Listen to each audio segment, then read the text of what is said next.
মৌলানা room বলেন, 5টি অবস্থায় সদা চুপ থাকুন। নাম্বার 1, যখন আপনি বুঝতে পারছেন কেহ আপনার শব্দ দ্বারা আপনার অনুভূতি বুঝতে পারবে না, তখন চুপ থাকবেন।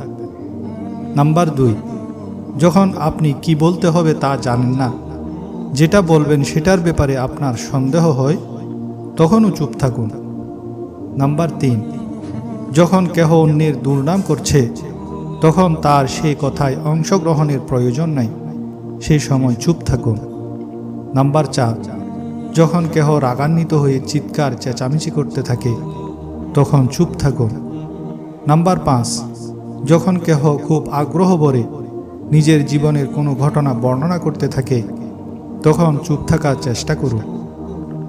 তুমি এই ব্রহ্মাণ্ডে গুপ্তধনের খোঁজ করছ, কিন্তু প্রকৃত গুপ্তধন তো তুমি নিজেই।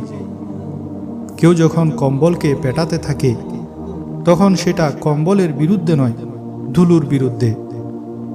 শব্দ দিয়ে প্রতিবাদ করো, কণ্ঠ উঁচু করে নয়। মনে রাখবে, ফুল ফুটে যত্নে, বজ্রপাতে নয়। মোমবাতি হওয়া সহজ কাজ নয়। আলো দেওয়ার জন্য প্রথমে নিজেকেই পুড়তে হয়। সব কিছু জেনে ফেলাই জ্ঞান নয়।